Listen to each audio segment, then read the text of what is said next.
Good evening. I'm calling the meeting, the regular board meeting of the Fargo Board of Education, Tuesday, August 14th, to order at 5:30 PM.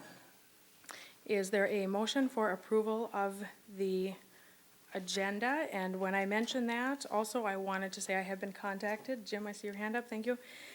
In regard to the Early Childhood Coalition Board. Jennifer, is that the item you were talking about? Okay. Jim, go ahead. I move that we approve the agenda as provided with the addition of the HR addendum. All right, is there a second for that? Do I need to also add at this point the request to remove that from the If you- consent agenda? If you would like to. Please. Okay, do you want to Item indicate number- again what that would be, Jennifer? Memo number 13. And what would you like us to do with that? If we could put it in business or staff reports so that there could be some comments made on it, that'd be great. Okay, that's fine with me. Is there any other discussion on that? We could move it to the first item under business. All right, all in favor signify by saying yes. Yes. Yes. Opposed, same sign. Motion passes. Recognition of audience. Victoria Johnson is here this evening. Victoria, before you speak, I will just read this brief comment. At this time, the board will hear comments from the public. We ask that each speaker who has signed up to address the board state their name and address for the record. We would also ask that speakers refrain from using this forum to criticize or complain about a specific employee by name. The board is interested in your comments and will listen carefully, but is not obligated to respond or to debate issues in this forum. Should you desire a written response to a specific question, you may request it this evening. You will be allotted a maximum of 4 minutes. If you would like to come up to the podium, thank you. This is actually perfect. I don't like speaking in front of a lot of people. So I waited the perfect moment to come in here and speak. I just want to thank you all. During the summer retreat, I thought you guys did an amazing job. You work as a team. You show interest and actually want to work with parents. Though that, to us, to me and other parents group, we felt like the school is reaching out to us. So for that, I want to thank you. As school starts next week, I'm a concerned mother because my son was the one in the Level D program. And my son, as some of you might see in the video of what happened to him, the trauma,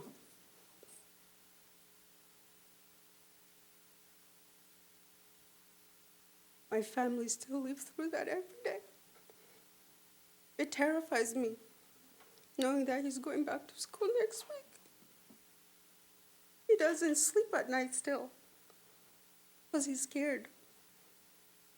We're promised a transition meeting. I haven't had one. I don't know where my son is going. I'm still waiting. This is not right. It's not fair. No child should feel like that. But that's something my family is living through every day. And some of you shared your story. You have grandparents, you have children of your own. Just put yourself in my shoes and think every night you don't get enough sleep because you have to get up and hold your child because he's terrified, telling you, Mom, I think they're in the house. That's what I live with every day with my son. I'm so scared because the school retaliated against me so many times. I can't even count it. I've been fighting behind closed doors with the school, staff, principal, teacher, to do the right thing by my son, to give my son the equal opportunity and the education. My son will be a 5th grader, and he's only reading at level K. Level K. When I asked the school so many times, I followed the policy in the handbook by the special education, written asking for my son to be tested. My request is always getting denied, or we'll get to it. I had to take the matter to my hand to prove to the school my son has disability. My son needs the help. I had to go figure out an outside source that test my son. I brought it to the school to prove to them.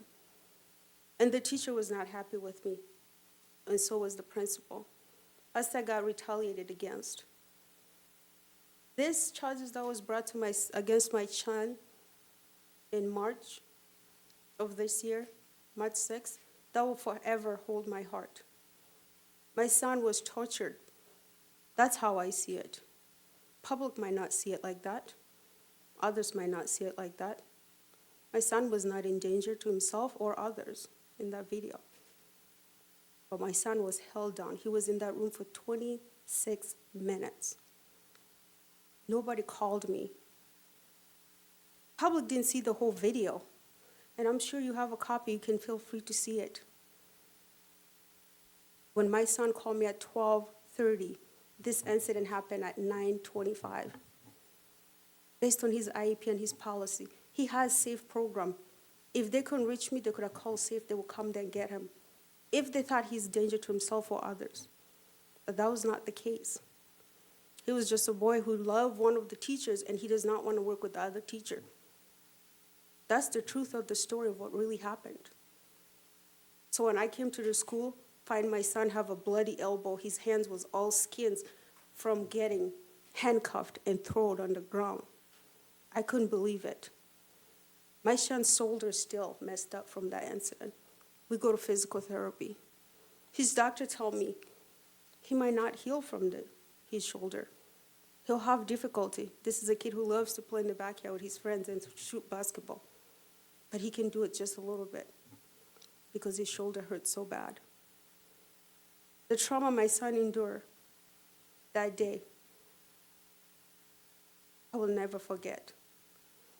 And then when I came to the school at 1 o'clock to find out what happened to my son, the principal was like, well, we're going to charge him. For what? No explanation, no documentation of what happened that day. They charged my son. They handcuffed my son in front of me, did not read his rights, and handcuffed him and said, we're taking him to jail. We're taking him to detention center. Those people at the detention center were shocked. They were like, we never see a child this young. We're terrified for him because there's 18-year-old kids in here that really commit a crime. What is your son's crime? I don't know, because nobody told me. It was all a cover-up, because you know what? I walked into the school, I saw a camera, and I took a picture, and I said, I want to see video of what happened to my son. They denied me that.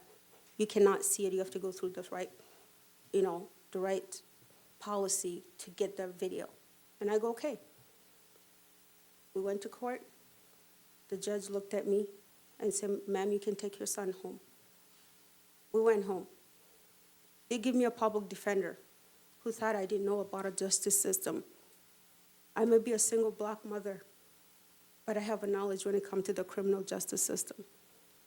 I refuse what the juvenile system was trying to offer me. Plea deal. With no proof of evidence my son committed the crime he's accused of.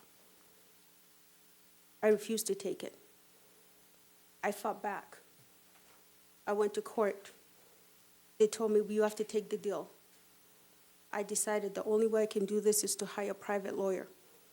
I get a second job on the weekend because I want to make sure that the justice is served, because my son did not do what they say he did. He's a kid that will tell you the truth. He will tell you if he did something wrong. And he cried and told me, Mommy, I didn't do it. When he was in detention center, you know what he's asking for? Can I get a SpongeBob blanket? Does not know what he did. But that's the trauma my son went through. I had to fight it. My lawyers thought I was crazy when I say, you know what, move this case from juvenile court, let's go to the district court in front of a real judge. And if the judge ruled against my son, then we're going to court, we're going to trial. They looked at me and thought I was joking. As I come, a mother with the gut feeling something is hiding. And then comes that video. I don't know if some of you seen it or not. My son didn't touch anybody in that video. My son did not punch anybody. He was a terrified boy. When his lawyers asked him, what were you trying to do in that video? I just wanted to leave and go call my mom because I was so scared. I want to get out. He was a terrified little boy who just wanted to go out of that room and call his mother. But they didn't do that. They didn't give him that chance to go do so. Instead, they treated him like a criminal. But that's what's going on within our school system. When I go to that juvenile court, I see a lot of our children of color sitting in that table. It shocks me. It aches me. The justice juvenile court system, after seeing my strength and fighting for my son, they asked me, we want somebody like you on our juvenile justice team. Would you be open to that? Be in a committee. And when I hear the DMC reports, when I hear how many of our children of color are getting sent to the juvenile court system by the school, it made me sick to my stomach. First time I shared with the team what my son went through. Some of them were shocked because when they see me outside, they don't think this is a mom that's going through this. That's what's going on here in our school. What are you going to do to protect our children and educate our children? We talk about safety. It's been a hot topic. 2 days after I came out publicly with my son's story, the superintendent of North Dakota announced going around making a tour of safety. And I really applaud her on that one, and I'm looking forward to attend some of those. Because we can talk about safety. We see numbers of teachers getting hurt at the school. They announce it to the public, but our children were never. They never announce how many of our children are getting hurt in the school. I asked you to think of those children, all of them, and not just one part, and that all children will be educated, and not children like mine. And so many of the colors are getting sent to the juvenile court and not in a math class because they have a court date the next day. Victoria, thank you for sharing your information. We have 4 minutes to speak this evening, and so we could visit more about your concerns following, if you would like. Thank you very much. Thank you. Thank you for your continued involvement. Moving on to staff reports, the FEA report, Laura.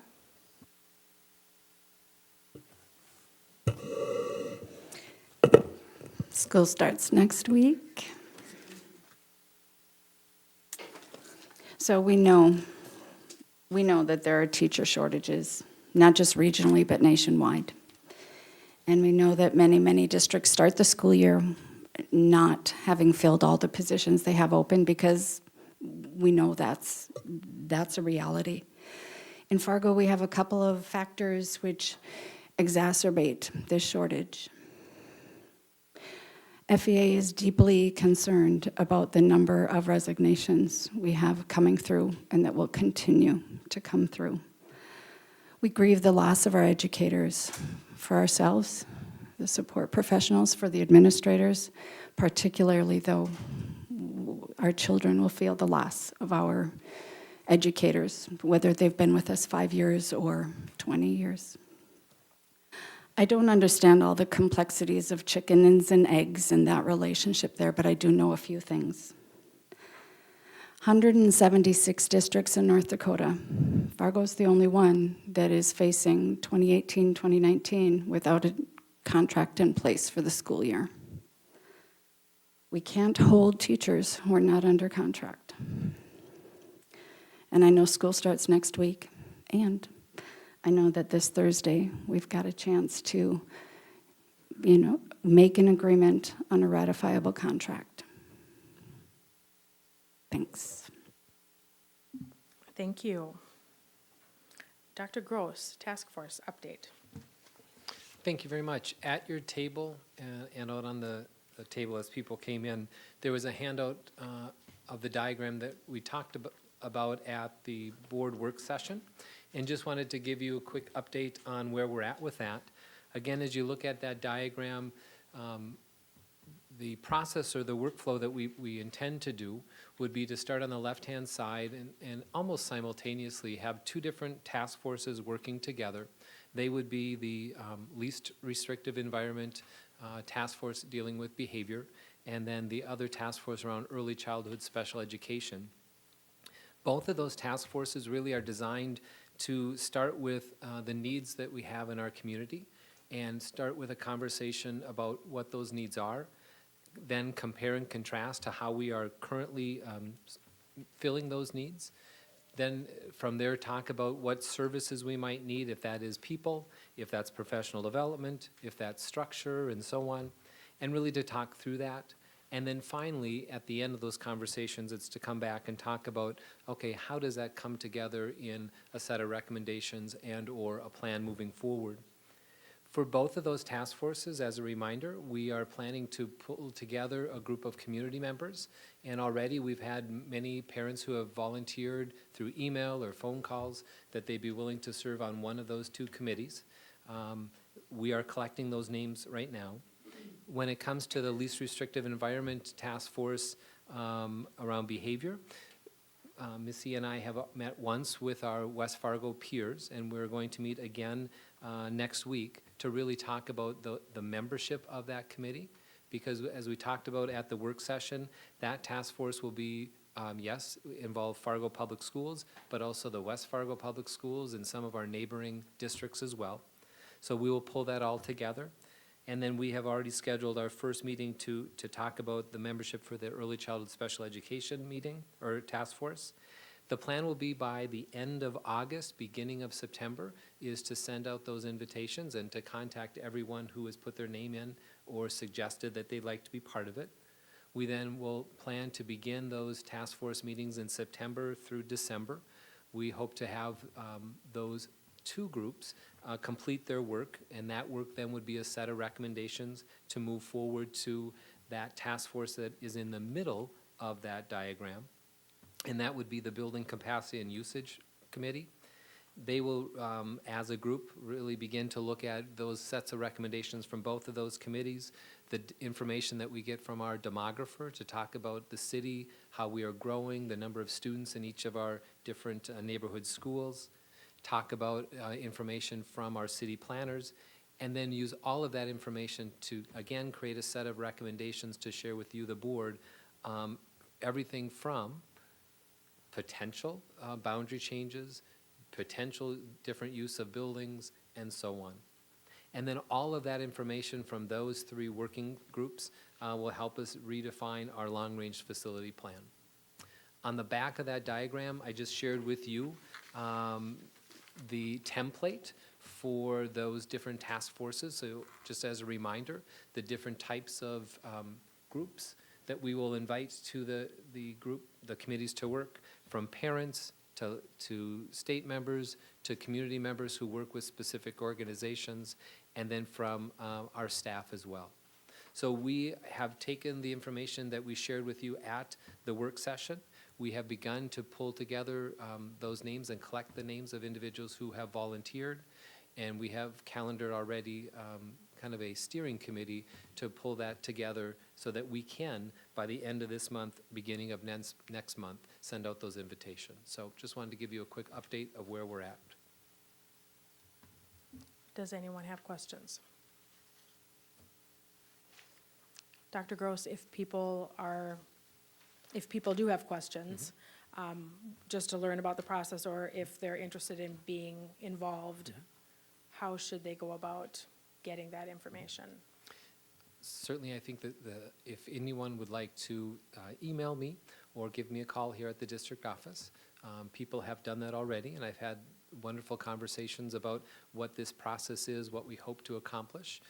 Or they could just email that they are interested on being one of those or on one of those committees, and we will make sure their name is added. We do know, though, that we may get more volunteers than we are able to have on each of those task force groups working together. So what we will do once they begin their work is we will make sure that there's a landing page on our portal so that our community can see the work that's being done, they can see the minutes of those meetings, they can see some of the documents that are being developed. So we'll do our very best to share that information with our community. Great, thank you. Brandy? Are those task force meetings then open to, I mean, how do you how do you say one person can be on it, but then you have another person who volunteered to do it? I mean, how do you pick that apart and pick the person that you want how do you do that? Certainly the meetings will be open, similar to what other meetings that we've had in the past. It may come down to, as we look at some of the different groups of members that we hope to invite, some will be those members who are in leadership positions, if that happens to be protection and advocacy, from Family Voices and so on. If it comes to parents, and we have a large number, we may have to do a random generation of people, because there could be more volunteers than spots that are available. But we'll certainly try to accommodate as much as we can. Sometimes when the group gets too large, the conversation is stifled. But again, we'll want to communicate that, we'll want to share that on a landing page on our website. Does that help answer your question? Thank you. And then as a reminder for board members too, they're open meetings. So just like like other task groups that we've had, we're able to attend and observe and learn, just like anyone else. All right, thank you, Dr. Gross. Is there a motion for approval of the consent agenda? So moved. Second? Is there a second? Second. All right, Brandy and Robin tied for second. All right, any discussion? All right, all in favor signify by saying yes. Yes. Opposed, same sign. Motion passes. On to the business agenda. We moved Early Childhood Coalition Board Memo 13 to the first item under business. Jennifer, you had some questions on that? Yeah, I was just hoping to actually just take this opportunity. It says Fargo Public Schools does not plan to apply for the grant at this time, but it doesn't say why. And so I just thought I would ask the question. Hopefully there's someone that can answer it. Rupak, Dr. Gross, Missy? When this legislation came out, Dr. Schatz was superintendent at the time. Originally, he did have an initial meeting to bring some of the group together. Through that conversation, it was determined that we would not move forward with that type of application. And then from that point forward, he had been the lead person with those conversations. So that was just a continuation of that conversation that he had and the thought that we would not apply for this opportunity. Robin? I'm actually the ECE Coalition Chair. We tried our darndest to get to use these grants. Dr. Schatz followed the legislation to introduce it to child care providers since there wasn't room in the district to do it. There weren't any interested providers besides YMCA. And it had to do with cost efficiencies, not a matter of not wanting to comply whatsoever. I'll back up a bit. When I used to be on the school board, I worked really hard to try to get this bill more workable for our school district. It seems to be working well for public schools that have the space to provide the services, and those more rural schools. I did study which ones participate, but as the chair, I'm kind of the facilitator. I can't force providers to participate, but it was made available.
It's part of the calendar that we have to submit to DPI every year. We have to have a date.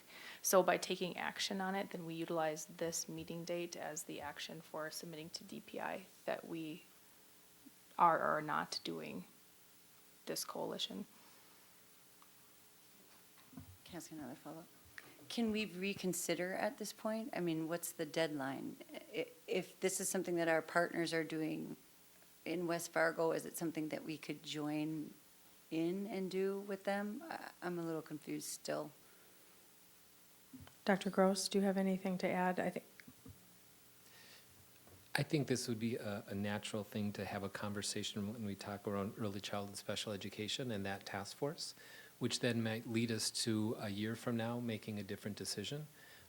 Some of the recommendations might be to work more closely with some of our partners, see if we can get them to the table. So I would see a natural conversation through that task force. For this year, though, I think this might be the appropriate action. A year from now, there might be a different action based upon the work of that group. Robin? I do need to add that as the chair of that group, I was not representing the school board. I was representing my own organization. So I couldn't control what the school district would do. I couldn't control any third party for that matter. But this has been something that I have been advocating for more than 12 years and working with legislators. And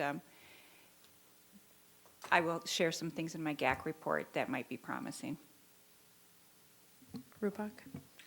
Yeah, I think capitalizing on what Dr. Gross said, I think one of the big pieces here is going to be in order to be able to go and revisit this to see if we're able to utilize the grant funding, we'll have to secure those partnerships first.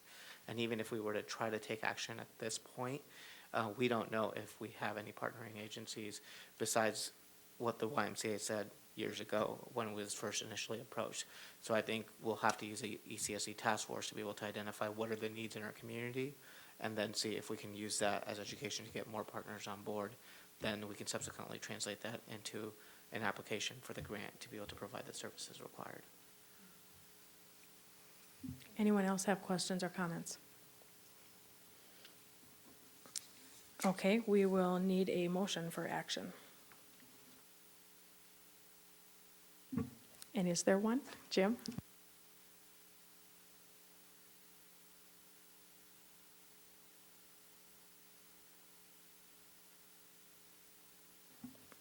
All right, there has been a motion. Is there a second? I'll second that. All right. I guess what we should have done is we should have had a motion first, and then we should have had a second, and then we should have had discussion, shouldn't we? Yeah, that's how it should have gone. Sorry about that, folks. I realize that, of course, as I was just going to say, any other questions or conversation? Is there anything at this point? Robin? I will add that I will continue to try to work on this with our partners because it's very important to me to get this up and running in our district, whether it's through partners or through the district itself.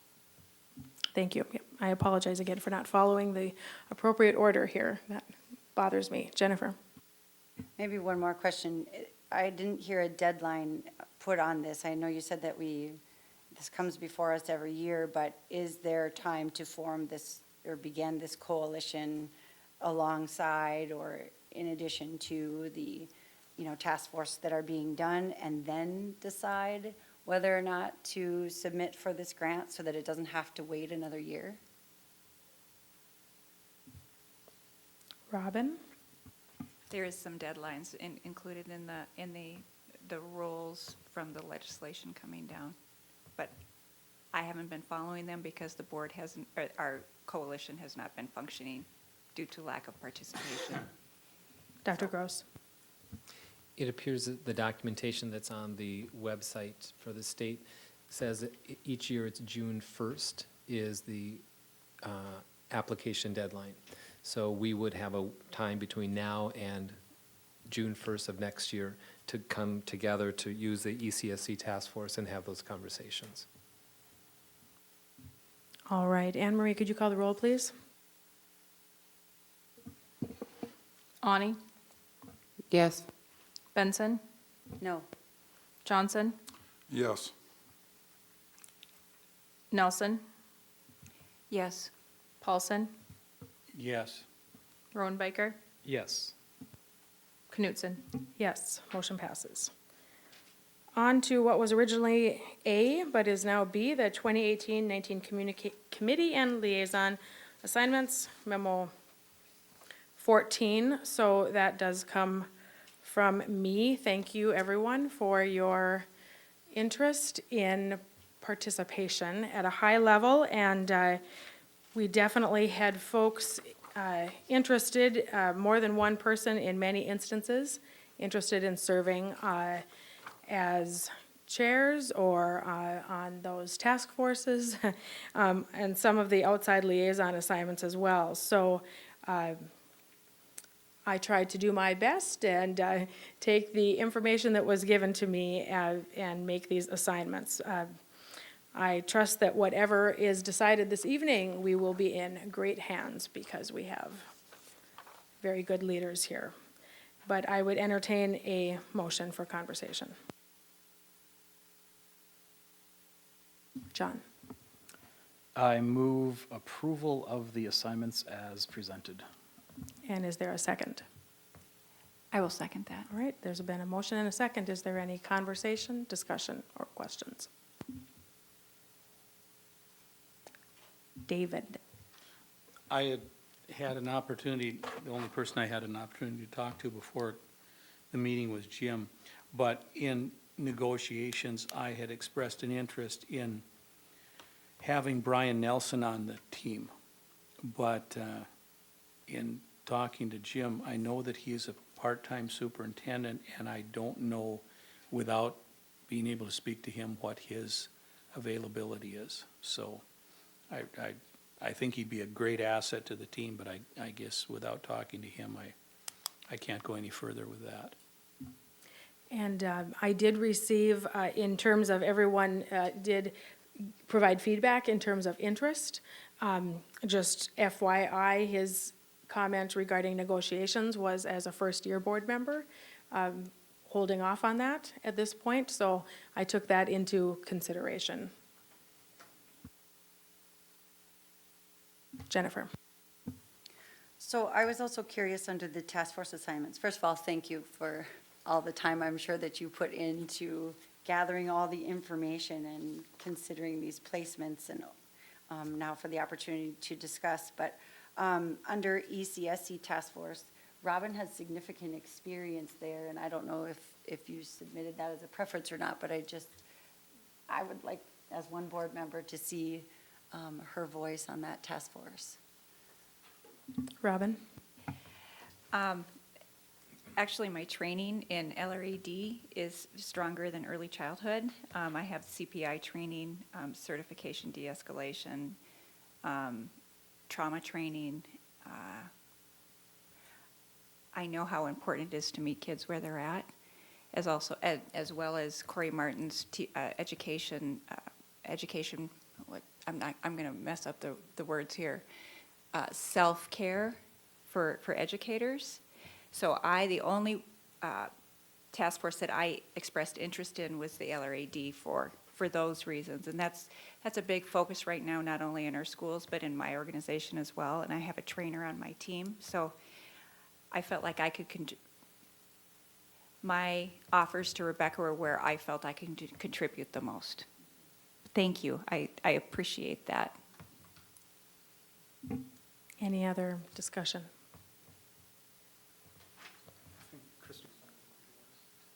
Okay.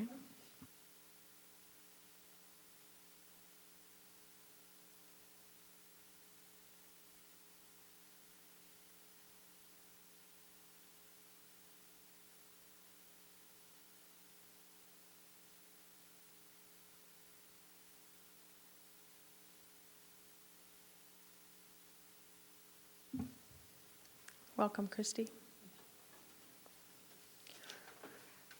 We are on the business agenda. Christy, we've had some conversation regarding the assignments here. I'm just wondering if there is anything that you have to offer, any questions you have before we have the roll call. All right. Anne Marie, please call the roll. Benson, No. Johnson, Yes. Nelson, Yes. Paulson, Yes. Rodenbacher, Yes. Ulrich, Abstain. Ani, No. Knutson, Yes.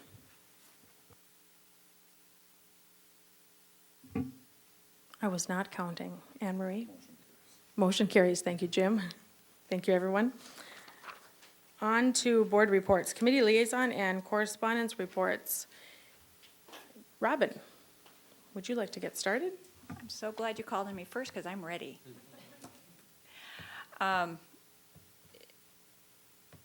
Assuming I would have been on GAC,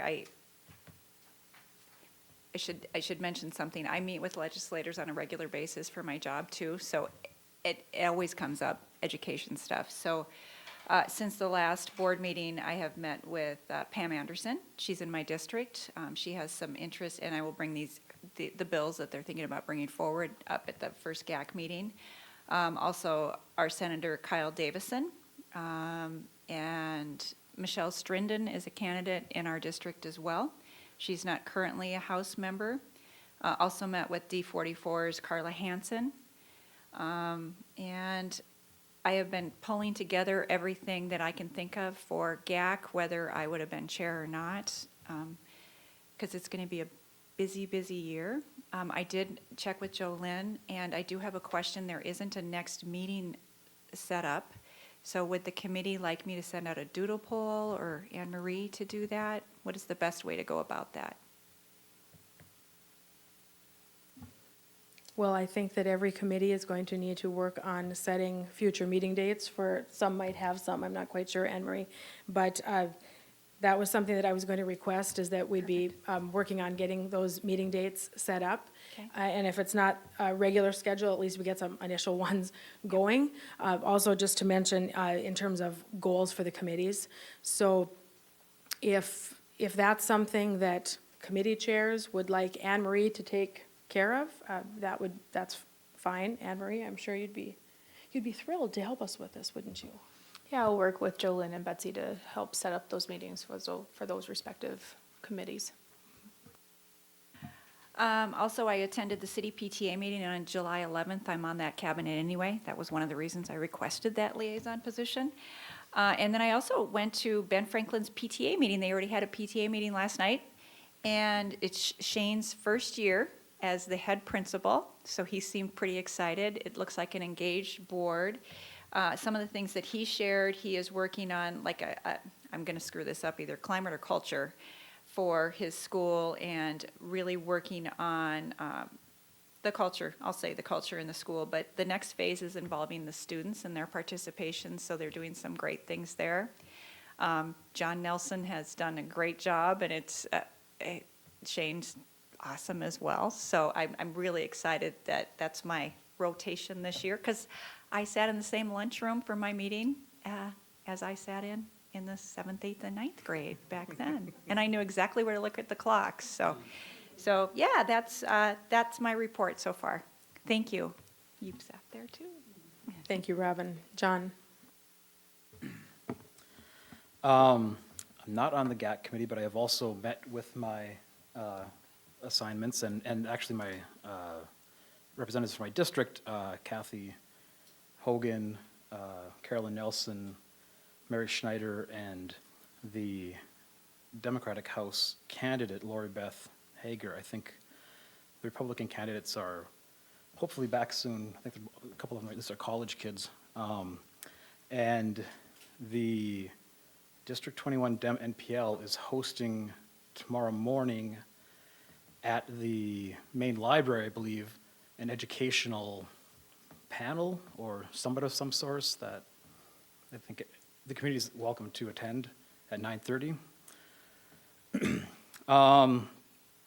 And as was noted in the FEA report, we are meeting with the FEA on Thursday, this Thursday, the 16th of August, right here, from 4 to at most 5:30 p.m. That's my report. Thank you. All right, John, thank you. Jennifer? So Health Insurance Committee met, was it last week?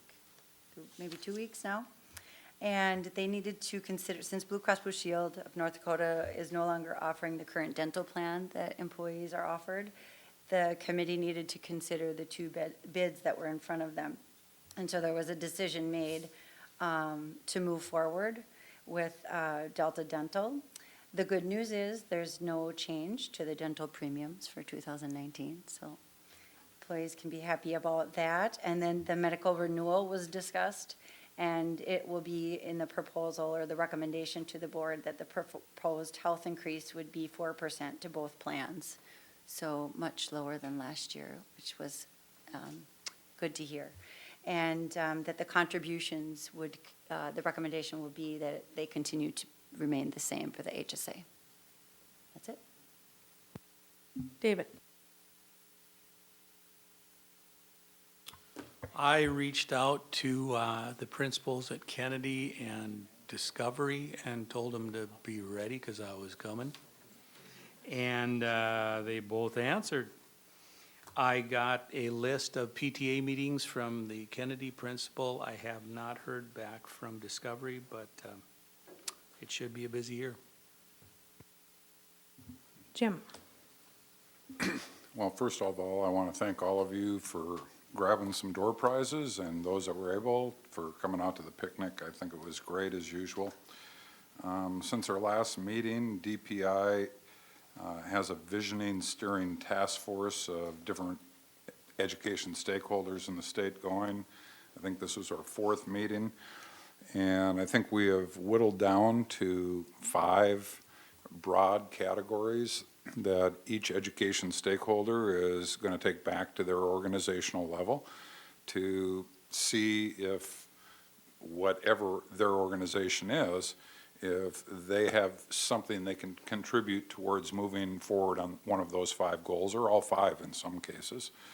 And I apologize, I tried to get a copy of the form that actually is going to be handed out to all school boards at the end of October, so I could share it with our board early, and I'll try to bring that to the next meeting.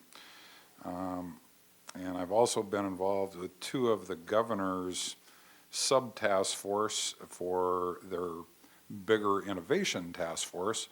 One is the community place-based education group, which is really about getting our students and our teachers out of our buildings, into our communities. I hate to use the term hands-on learning because it's not always a hands-on experience, but it's to understand that there are lots of opportunities in the community for our curriculum to be exposed, and that may be a more engaging way for students to learn. And it's also probably a good way to get the community involved and supportive of K-12 education. I think we'll have probably at least one more task force meeting, then I think we're supposed to have a report back into the governor's office, I believe by the end of September on that particular one. Then I'm also on the, I can't remember what they call this one, but it's really focused purely on what can we do to become more innovative, think outside of the box, and expand CT opportunities throughout the state. This one is not quite as robust as the community-based education for a couple of good reasons. I think we've all been hearing that kind of the poster child for innovative education originally was Harrisburg, South Dakota, and then obviously Northern Cass has kind of tried to follow that model. I have not bothered to find verification on this, but I've been assured by a couple of people on the committee that approximately 40% of the staff at Harrisburg, South Dakota is not returning this fall due to the problems they're having with behavior, classroom issues in this unstructured new world that's unfolding.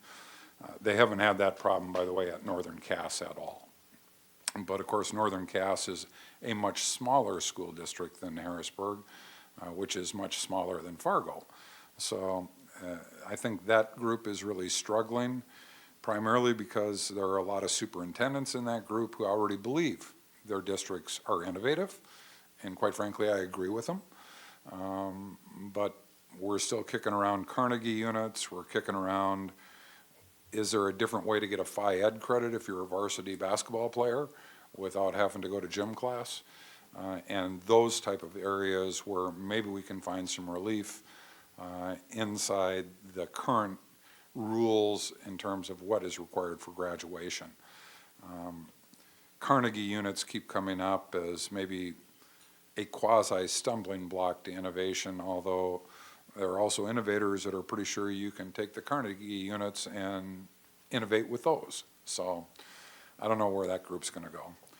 And just a heads up, State GAC Committee is going to be meeting, I believe, on August 28th. I don't know yet how many proposals might have come in from other school districts. I know we didn't submit any. I think there are at least one coming out of the state board. So I'll give a report on that after that committee actually meets. I think that's it. Thank you, Jim. Christy? I have nothing to report right now. Brandy? Well, I was at Eggs and Issues, and it was very interesting to hear the West Fargo, Moorhead, and Fargo revitalizations on their downtown areas. So that was really neat to see what they're doing and how it's going to all look once it's done. So that was really neat. Sorry I missed the picnic. I had prior work stuff I had to take care of, so I'm sure you guys all had a great time. I did do the Pride Art in the Park. Got to see a lot of legislative people in the park on Saturday. It was very hot, but it was very fun. There was lots of activities for everybody to do. I have reached out to Rebecca Folden, who is the Claire Barton and Hawthorne principal, and basically just getting all that in order and trying to get my meeting set up for them, and that is about it. Thank you. Thank you, Brandy. I was also at that chamber meeting, so I don't need to say the exact same. I would ditto what you said, Brandy, about that. And I attended on, let's see here, this was on Friday, August 10th, 2018 Summer Internship Celebration for the PAY program, which is Philanthropy and Youth through the Berry Foundation. We had, let's see, they started their intern program in 2009 with about 5 or 6 interns, and now they have at least double the number. At any rate, it was a fantastic, about 90-minute program followed by a lunch with pretty much all of these interns there. I'll pass this around to take a peek. Plus, it's a fun colored book, so it's entertaining to look at in and of itself. But we had students from at least presenting from all 3, Fargo, South, North, and Davies in regard to their internships. And fun to just listen to these kids. They're so fabulous, and they're so interested in being involved in the community, and they talk about what they want to do when they get done with high school and how this program has changed, their outlook on life and being involved in the community, and even in terms of what they're going to be studying when they go to school. And so super proud of our kids from Fargo schools. And I wanted to mention also, so this stack of papers sitting in front of me, thank you to the staff here at the district for providing this to me, because tomorrow I will be at the meeting or the kind of a forum that John referenced, that the District 21, the Democrat candidates are hosting that. It is at the library. It's at either 9 or 9:30. I better double check so I get there at the right time. But they contacted me and asked me to visit about K through 12 issues. I explained that I am not there to, speak on behalf of the board and state make any announcements regarding something that we may or may not be working on that we have not decided on. So I'm going to tell you my plan for tomorrow so that you all understand that. I am going, and I also explained that we had not decided our committee structure yet, so that was something that this evening. So tomorrow I can explain a little bit, unless Robin, if you're there, you could help explain in terms of how we work legislative-wise. But I have copies of the 2017 18, 19 legislative priorities booklet. Basically, I'm trying to bring some items to them to leave behind of action that the board already took and approved. The strategic plan, so they can take that home with them, and then also information, this, like this grid that we all have regarding our task forces. So my intent is to share information based on conversations that we've already had. And I wanted to mention in the president's report, we have on August 21st, the opener at Shields Arena. And Anne Marie, are you looking for feedback from folks in terms of, I know this is something we are all, really, it's decided, it's understood that we're all to be there, but do you know, Anne Marie, if we are all able to attend?